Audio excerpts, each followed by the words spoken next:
Há um documento atribuído a Pôncio Pilatos que, de maneira surpreendente, teria sido enviado ao imperador romano Tibério. Nele, encontramos descrições minuciosas sobre a aparência de Jesus, incluindo traços físicos que não são explicitamente detalhados nos evangelhos. Além disso, esse texto menciona relatos dos milagres de Cristo, seu julgamento, sua crucificação e até mesmo a sua ressurreição. Mas será que Pilatos realmente relatou ao imperador a notícia sobre a ressurreição do Filho de Deus, descrevendo inclusive aspectos de como ele seria fisicamente? O que torna essa possível correspondência tão intrigante é a forma como Pilatos, governador romano na Judéia, teria registrado observações pessoais sobre Jesus. É um olhar de fora da comunidade judaica, trazendo comentários sobre seus feitos e características, algo que desperta a curiosidade de pesquisadores há séculos. Embora a autenticidade dessa carta seja alvo de debates entre historiadores, seu conteúdo desperta reflexões sobre o contexto político e religioso da época. De acordo com o relato, Pilatos inicia sua mensagem com uma saudação formal ao imperador Tibério, demonstrando o respeito e a hierarquia típicos do Império Romano. Em seguida, passa a expor os pontos que chamaram sua atenção durante seu governo na província, dando destaque ao comportamento de Jesus e aos rumores de acontecimentos sobrenaturais relacionados a ele. Ele começa a carta assim: Saudações, Vossa Majestade. Sinto que devo compartilhar com urgência alguns acontecimentos extraordinários que vêm ocorrendo em minha província, pois pressinto que eles possam moldar o futuro de nossa nação. É como se os deuses tivessem se afastado de nós. Desde o momento em que assumi o governo da Judéia, minha vida tem sido marcada por preocupações e inquietações constantes. Logo após minha chegada a Jerusalém, instalei-me no pretório e preparei um grande banquete para recepcionar autoridades locais, como um tetrarca da Galileia e o sumo sacerdote, além de alguns de seus oficiais. Porém, nenhum deles compareceu no horário previsto. Interpretei essa ausência como um sinal de desrespeito ao governo romano e à minha posição. Alguns dias depois, recebi uma visita do sumo sacerdote, que alegou não poder sentar-se à mesa com romanos por causa de suas tradições religiosas. No entanto, seu olhar deixava transparecer uma atitude hostil em relação à nossa autoridade. Ainda que eu tenha fingido aceitar sua explicação, ficou claro que ele e seus seguidores não simpatizam com Roma. Aconselho, portanto, que se mantenha vigilância sobre esses líderes religiosos, pois podem agir contra nós em troca de poder ou vantagens pessoais. Entre todas as cidades sob nosso domínio, Jerusalém se mostra a mais desafiadora de controlar. O povo é notoriamente rebelde e temo uma revolta a qualquer momento. Meus recursos militares são limitados. Conto apenas com um centurião e cerca de 100 homens. Quando solicitei mais soldados ao governador da Síria, fui informado de que ele também carece de efetivo para proteger sua própria província. Receio que nosso império se expanda mais rápido do que podemos defender, o que pode enfraquecer ainda mais nossa posição. Apesar de manter certa distância da população, tentei compreender suas motivações e atitudes. Foi nesse contexto que um boato me chamou a atenção. Falava-se de um jovem na Galileia que ensinava uma nova doutrina em nome de um Deus que, diziam, o enviara desde tempos imemoriais. Num primeiro momento, suspeitei de rebelião. Entretanto, após observação cuidadosa, concluí que não se tratava de um incitador de revoltas, e sim de um homem chamado Jesus de Nazaré, que aparentava ter mais respeito pelos romanos do que pelo próprio povo judaico. Certa ocasião, vi uma multidão reunida em volta de um jovem falando com calma e simplicidade, apoiado numa árvore na praça. Avisaram-me que se tratava de Jesus. Percebi rapidamente o contraste entre sua postura serena e a curiosidade intensa de quem o ouvia.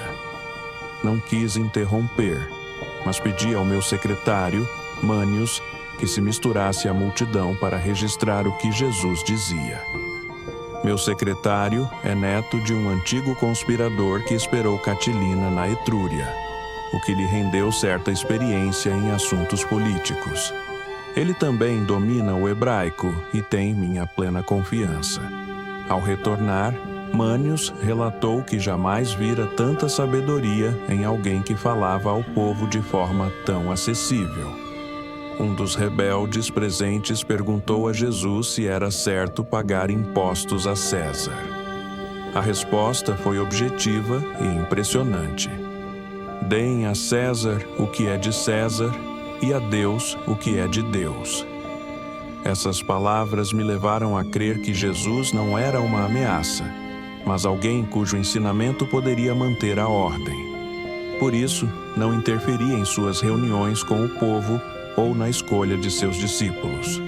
No entanto, há uma inquietação em meu espírito. Se, em algum momento, a religião de nossos ancestrais for substituída por esses novos ensinamentos, toda a tolerância que demonstro agora pode, paradoxalmente, contribuir para uma futura queda de Roma. Caso isso aconteça, estarei, mesmo sem querer, desempenhando o meu papel no que os judeus chamam de providência e nós chamamos de destino. Coloco essas observações a vosso dispor, Vossa Majestade, para que possais avaliar com cautela a situação na Judéia. É um momento delicado e peço que considere com seriedade essas informações ao tomar decisões sobre nossa política na região. A liberdade que eu havia permitido a Jesus falar abertamente começou a incomodar os judeus mais ricos e poderosos. Ele não poupava críticas aos líderes religiosos, chamando escribas e fariseus de serpentes e comparando-os a túmulos bonitos por fora, mas cheios de podridão por dentro. Em suas mensagens, enfatizava que a humildade valia mais para Deus do que qualquer prestígio social, o que desagradava ainda mais as autoridades locais. Praticamente todos os dias, eu recebia queixas no pretório sobre a ousadia de Jesus. Alguns o alertavam de que, em Jerusalém, profetas eram apedrejados sem piedade. Eu preparava um apelo a César, mas soube que o Senado apoiava minhas ações e enviaria reforços. Diante da possibilidade de revolta e poucos soldados disponíveis, optei por uma estratégia para restaurar a calma, sem me submeter aos interesses dos líderes locais. Enviei uma carta a Jesus, convidando-o a vir ao pretório para conversarmos. Ele aceitou de bom grado. Sendo de origem espanhola e romana, não me impressiono com facilidade, mas, ao vê-lo na varanda, senti um tremor por todo o corpo, como se uma força maior me prendesse ao chão. Ele se manteve calmo, parecendo dizer com o olhar: "Estou aqui, pronto para ouvir." Por alguns instantes apenas o observei, admirando uma presença que superava qualquer escultura de deuses ou heróis da nossa cultura.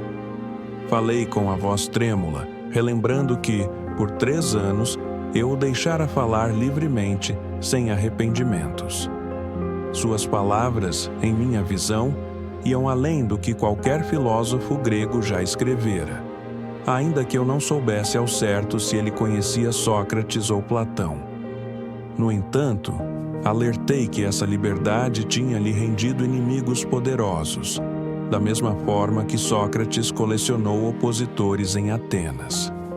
Entre os que se sentiam ofendidos pela dureza de seus discursos, alguns me acusavam de conivência com o objetivo de subverter o frágil poder dos judeus. Expliquei a Jesus que meu conselho, e não uma ordem, era que moderasse suas palavras para que aqueles que não o compreendiam não se voltassem contra ele e, por consequência, me obrigassem a seguir as leis romanas de forma rigorosa. Com tranquilidade, Jesus replicou que minhas palavras não provinham de uma verdadeira sabedoria, comparando-as à tentativa de fazer as águas pararem no meio de um vale.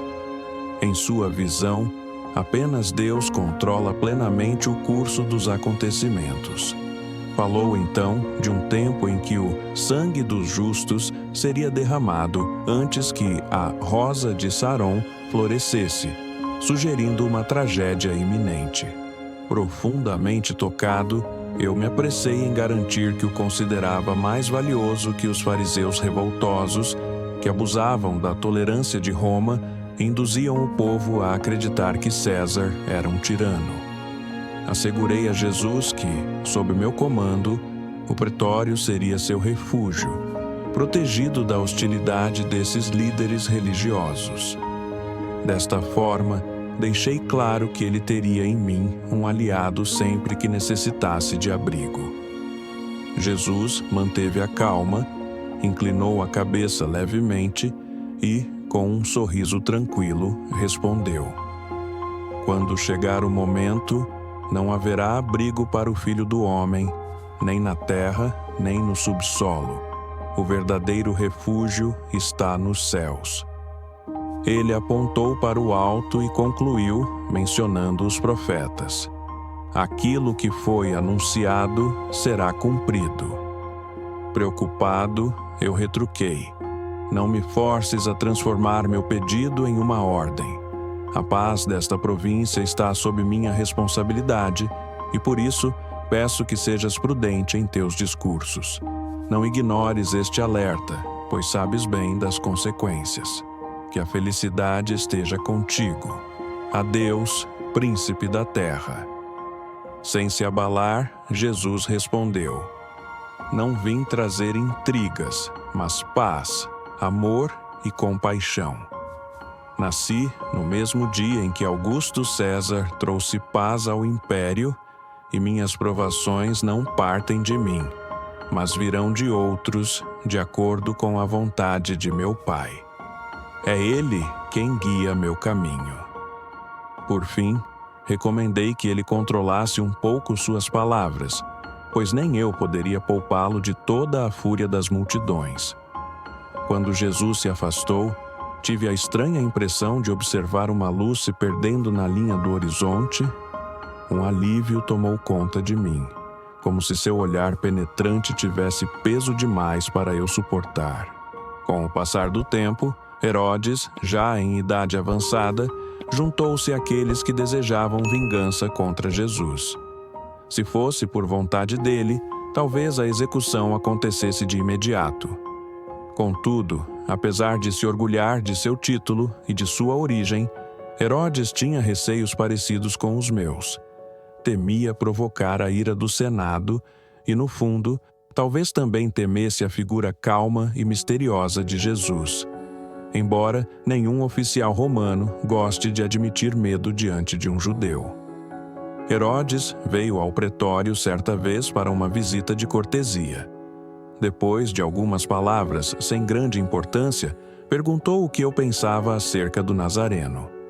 Respondi que, para mim, Jesus se parecia com um grande filósofo, cujo ensinamento não ameaçava a política romana e, portanto, seguia autorizado a falar livremente. Herodes riu de forma irônica e, com uma breve reverência, despediu-se. Não demorou para que chegasse a época da Páscoa, a grande festa dos judeus. As ruas de Jerusalém transbordavam de fiéis vindos de várias regiões, todos envolvidos por uma forte agitação religiosa. Nesse clima fervoroso, surgiram vozes pedindo a morte de Jesus, e descobri que até o tesouro do templo estava sendo usado para subornar pessoas, incitando-as contra ele. Minha rede de informantes confirmou que o risco era real. Enviei um centurião com 100 soldados de infantaria e 100 de cavalaria para acalmar os ânimos. Mas o próprio oficial se recusou a cumprir a missão, deixando-me praticamente desamparado. Assim, permaneci isolado em meio a uma cidade hostil, contando apenas com poucos veteranos ao meu lado, enquanto multidões exaltadas gritavam repetidamente: "Crucifica-o! Crucifica-o!" Nesse período, 3 grupos poderosos se uniram contra Jesus: os herodianos, os saduceus e os fariseus.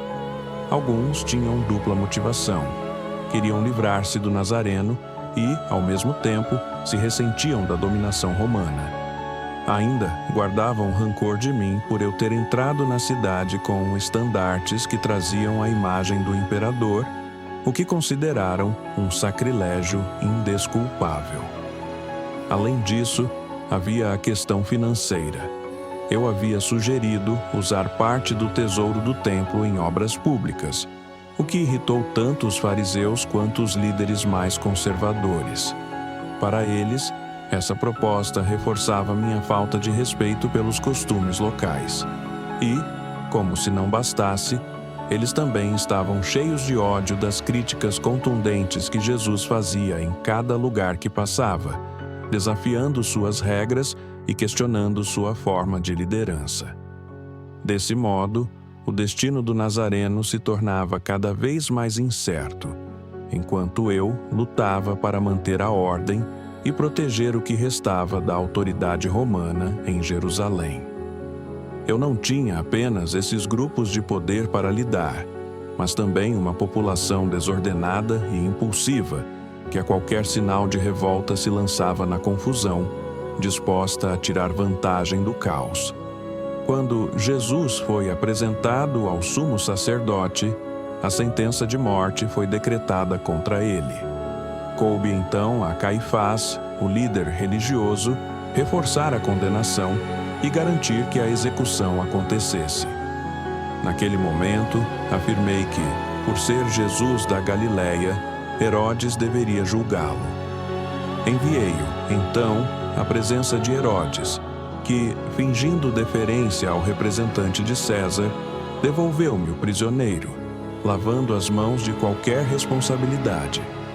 Com isso, meu palácio logo se encheu de pessoas indignadas, e em pouco tempo pareciam convergir para Jerusalém multidões vindas de toda a Judéia, especialmente das montanhas de Nazaré. O clima era tão tenso que até uma vidente chamada Galsa se ajoelhou diante de mim, em prantos, implorando que eu não tocasse num homem que considerava santo e capaz de realizar feitos sobrenaturais. Enquanto a multidão se aglomerava pelos corredores e escadarias, trouxeram Jesus de volta. Fui ao Tribunal de Justiça, escoltado por meus guardas, e perguntei ao povo o que desejavam fazer com ele. Gritaram que queriam sua morte. Questionei qual seria a culpa de Jesus e eles alegaram blasfêmia, afirmando que ele profetizara a destruição do templo e se declarara filho de Deus, o Messias, o rei dos judeus. Expliquei que, para o direito romano, essas acusações não implicavam condenação à morte, mas os gritos de "crucifica-o" apenas aumentaram. Para tentar salvá-lo, recorri ao costume de soltar um prisioneiro durante a Páscoa. Sugeri que libertássemos Jesus, mas a multidão permaneceu exigindo sua crucificação. Apontei também que, pelas leis judaicas, nenhuma sentença de morte poderia ser executada no mesmo dia em que fosse decretada. O sinédrio teria de jejuar, revisar o caso no dia seguinte e recolher assinaturas, enquanto um homem à porta anunciaria o nome do acusado, o crime e as testemunhas, possibilitando qualquer evidência em favor do réu. Porém, cada tentativa minha de apelar à razão resultava apenas em gritos ainda mais furiosos. Sem alternativa, pedi água, lavei minhas mãos diante deles e declarei que não encontrava motivo para que Jesus fosse condenado. O clamor popular, no entanto, sufocava qualquer argumentação. Nunca presenciei tamanho tumulto. A cidade parecia tomada por uma força caótica, arrastando a multidão em ondas, desde o pretório até o Monte Sião. Era uma gritaria desenfreada, muito pior do que os motins que testemunhei na Panônia ou no próprio Fórum. E, no meio de todo aquele furor, o único que mantinha a serenidade era Jesus, cuja tranquilidade contrastava com a fúria de todos ao seu redor. A tarde foi mergulhando em uma escuridão incomum, lembrando-me dos idos de março e da morte de Júlio César. Ali estava eu, governador de uma província inquieta, recostado em um canto da basílica, assistindo ao que parecia mais um ato divino que humano. O Nazareno, um homem inocente, era levado para a execução. Tudo ao meu redor estava abandonado, pois a população de Jerusalém saíra às pressas pela porta fúnebre em direção a Jâmnia, deixando um ar pesado de tristeza. Era como se minha fé estivesse presa ao Calvário, enquanto o centurião lutava para conter o tumulto. Senti-me completamente só. Havia uma angústia silenciosa em meu coração, avisando-me de que testemunhávamos algo muito além de uma simples questão política. Os gemidos e gritos vindos do Gólgota, carregados pelo vento, pareciam anunciar uma dor que ia além do que o ouvido humano poderia suportar. Nuvens negras pairavam sobre o templo e se espalhavam pela cidade como um manto sombrio. Alguns relatos diziam que, diante dos sinais que surgiram no céu e na terra, Dionísio, o patriarca, teria declarado: ou o Criador padece, ou o universo está ruindo. Enquanto esses estranhos eventos ocorriam, ouvi dizer que um terremoto assustador sacudiu o Baixo Egito, provocando pânico entre os supersticiosos. Um judeu erudito de Antioquia, conhecido como Baltazar, amigo pessoal do Nazareno, foi encontrado morto após o tremor. Não ficou claro se faleceu pelo medo ou pela dor da perda. Já no início da noite, cobri-me com meu manto e desci a cidade, indo até as proximidades do Gólgota. O sacrifício havia se consumado. As pessoas voltavam para casa visivelmente abaladas, como se ainda não acreditassem no que tinham visto. Observei minha pequena corte romana passar em silêncio e reparei que o estandarte com a águia estava coberto em sinal de luto. Alguns soldados judeus sussurravam coisas que não compreendi, enquanto outros murmuravam a respeito de milagres, interpretando-os como manifestações de seus deuses. Em vários pontos, grupos de homens e mulheres paravam para olhar novamente na direção do Monte Calvário, como se aguardassem algum novo sinal divino. Retornei ao pretório, subindo escadas manchadas pelo sangue do Nazareno. Ali, encontrei um senhor idoso ajoelhado, cercado por romanos que choravam.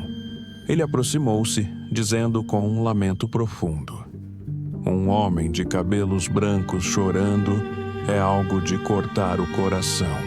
Minha própria tristeza se intensificou. Chorei com ele e tive a sensação de que todos à nossa volta também estavam à beira das lágrimas.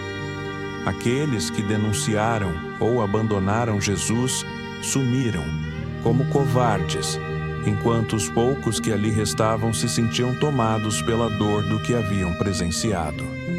Havia rumores de que alguns tentaram lavar a boca com vinagre em referência às palavras do Nazareno sobre ressurreição e separação dos mortos.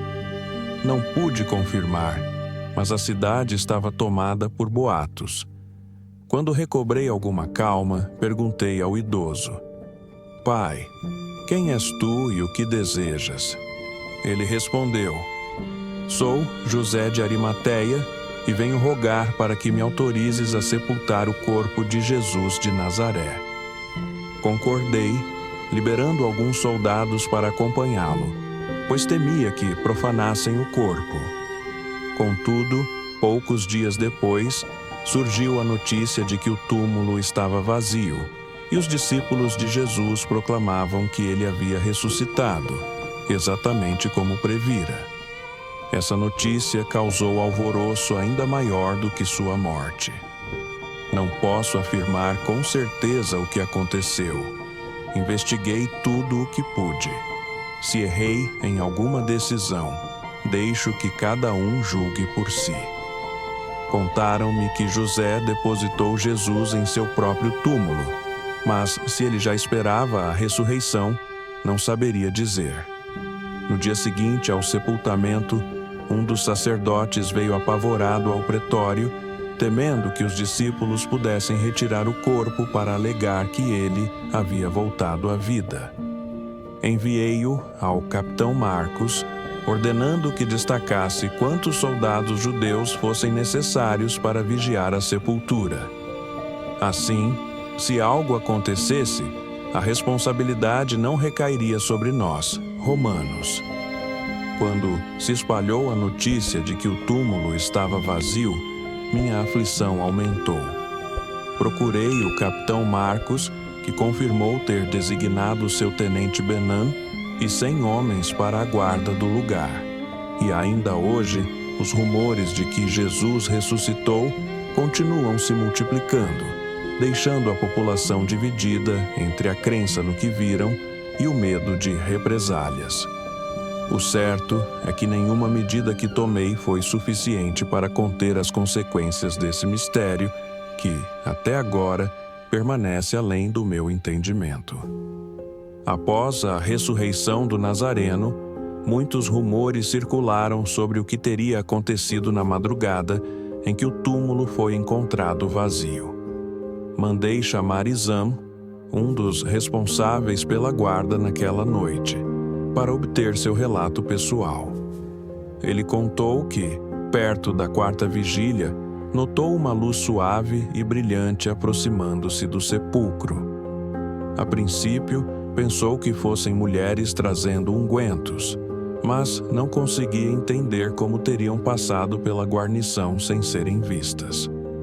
Enquanto refletia, o ambiente ao redor foi tomado por um fulgor intenso, como se várias figuras envoltas em panos brancos surgissem, exibindo alegria e cantando louvores. Izam descreveu uma melodia suave e celestial, a mais bela que já escutara. Então, a terra começou a tremer com tanta força que ele não conseguiu manter-se em pé e acabou desmaiando. Quando recobrou a consciência, estava de bruços no chão. Ao tentar se orientar, percebeu que ainda estava escuro ao redor, muito cedo para o amanhecer. Negou que tivesse sido apenas uma tontura por levantar rápido demais, pois sequer dormira no plantão. Dormir em serviço significava risco de morte. Segundo Izam, alguns soldados estavam adormecidos, mas ele permaneceu em alerta. Estimou que aquela estranha luz durou quase 1 hora, embora não tivesse coragem de se aproximar do túmulo logo ao voltar a si. Izam também relatou que os sacerdotes o interrogaram, pedindo que alegasse ter sido tudo apenas um terremoto. Ofereceram até dinheiro para que dissesse que os discípulos haviam roubado o corpo enquanto a guarda dormia. Ele, porém, não viu nenhum seguidor de Jesus no local. Só soube do sumiço do corpo quando outros o informaram. Ao ser questionado sobre as crenças dos sacerdotes, disse que alguns consideravam Jesus um ser extraordinário, talvez não um homem comum, mas alguém que teria estado na terra em épocas passadas, como nos tempos de Abraão e Ló, tornando plausíveis seus feitos sobrenaturais. Essas especulações parecem coerentes com o que se sabe de sua vida. Muitos, aliados ou não, confirmam que ele demonstrava domínio sobre os elementos. Transformava água em vinho, curava enfermidades graves, ressuscitava pessoas, acalmava tempestades e até encontrava peixes com moedas na boca. Paradoxalmente, foram esses sinais que despertaram a inimizade de vários líderes. Afinal, não há registro de que ele tenha cometido qualquer crime ou dano real às leis. Em vez disso, suas ações se tornaram conhecidas por todos, alimentando tanto o amor dos que acreditavam quanto o ódio dos que se opunham a ele. Reflito sobre as palavras daquele que estava ao lado de Jesus durante a crucificação, exclamando: de fato, este era o Filho de Deus. E, ao recordar o próprio relato de Pôncio Pilatos, noto que ele via no Nazareno um homem de porte nobre, olhar compassivo e uma presença que inspirava tranquilidade. O rosto de Jesus era descrito como harmonioso, com uma expressão de bondade que chamava a atenção onde quer que estivesse.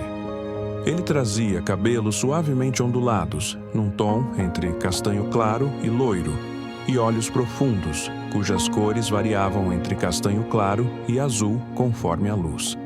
Sua pele, apesar de exposta ao trabalho ao ar livre, mantinha um aspecto saudável, e a barba bem cuidada acentuava sua dignidade.